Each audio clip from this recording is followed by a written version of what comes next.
Hello mga kasari! Welcome back to my YouTube channel. So for today's video ay magpa-price update tayo sa mga grocery items na napamili po namin ni partner kanina lamang sa Pure Gold.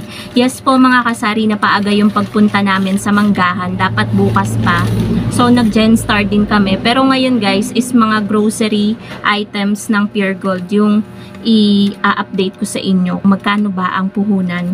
By the way, kami po ay nagkaroon or ang napamili po pala namin is 2,029 pesos. Ayan, 2,029 pesos.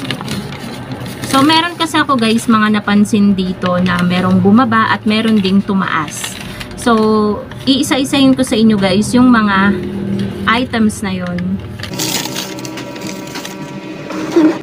Harangan ko lang mga kasari kasi nakikita ko nung mga tao dito sa labas na nagpa-vlog. So, sa sardinas, eto, update ko kayo. Pagtingin ko kanina sa resibo bago ko mag-start mag-vlog, bumili kasi ako ng 555 sardines na, ano guys, yung green. So, ang puhunan po dito ay 22.95. Eto po siya. Yan. 22.95. Napansin ko parang ang mura ngayon ng sardinas. Ang bentahan ko guys ng sardinas ay 28 pesos. So, may tubo tayo na 5 piso, 'di ba?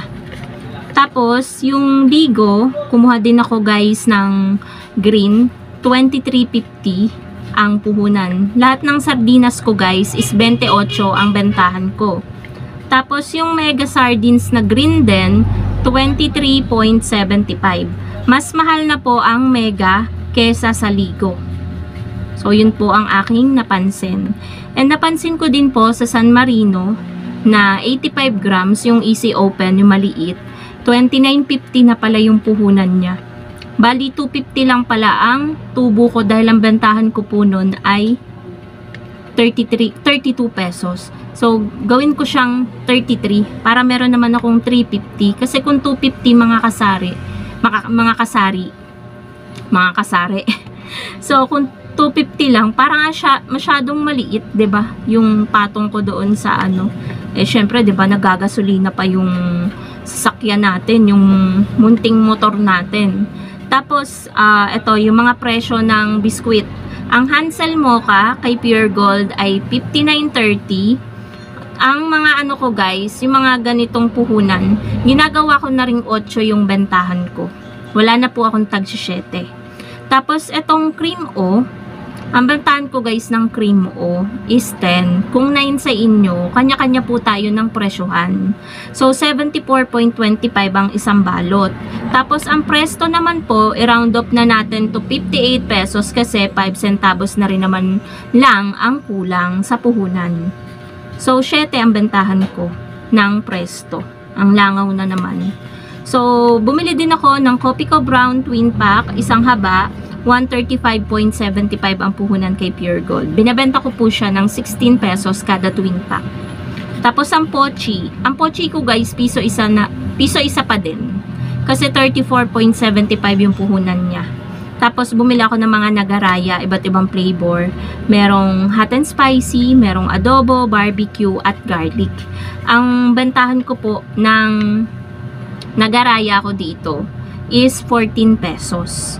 Ang puhunan po niya ay 10.70. Tapos corn beets, ang bentahan ko guys nitong mga to. Yan, mga corn beets, mancher, yung mga ganyang kalalaki is 18 pesos. Puhunan po nila ay 15.15. So magkano lang yung 2.85 lang yung tubo natin, 'di ba? Tapos bumili din ako ng Dutch Mill na maliit. 12.20 ang puhunan ng isa. Bentahan ko ay 15. 'Di ba, mura? Magkano lang? Makikita nyo na agad.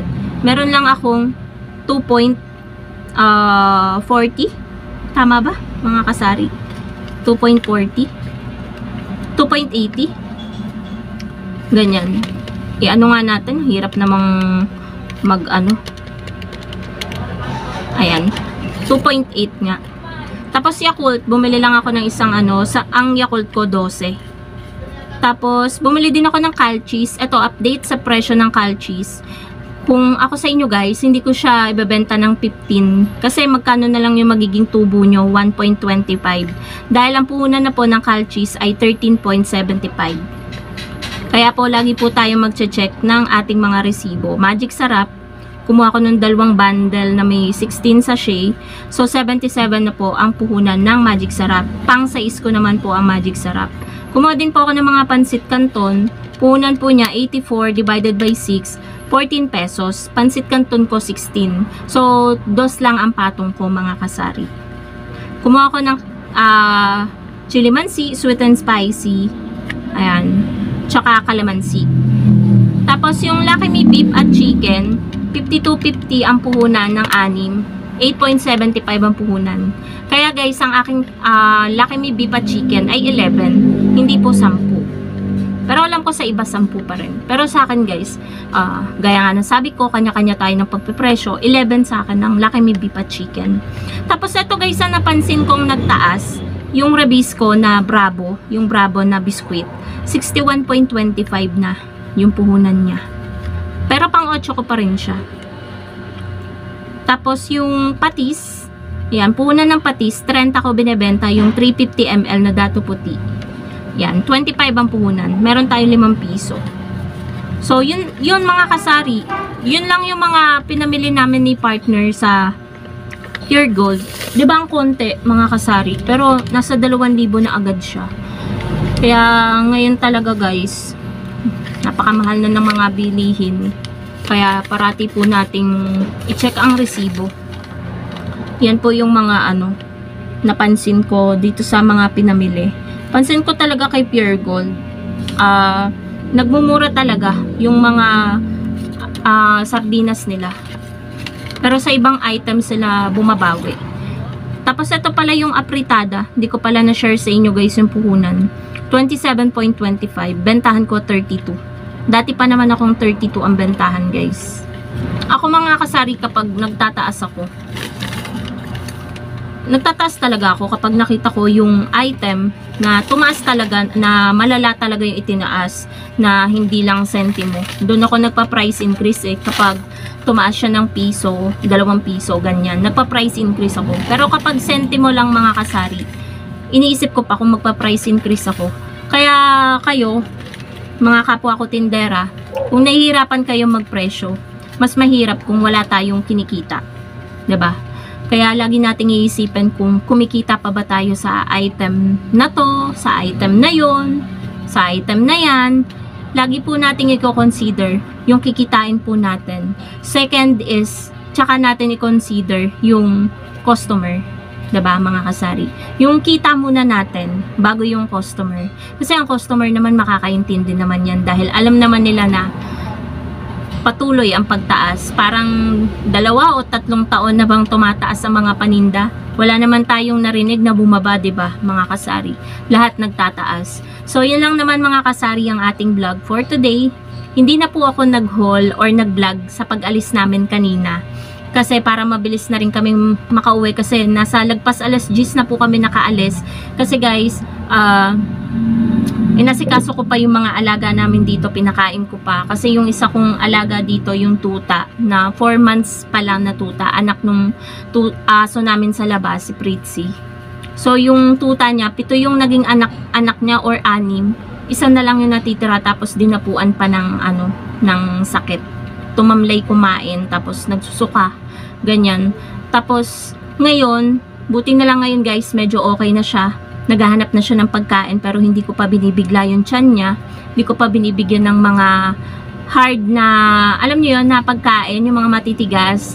Muna siya, more on mga sabaw-sabaw, tubig, yun, mahalaga.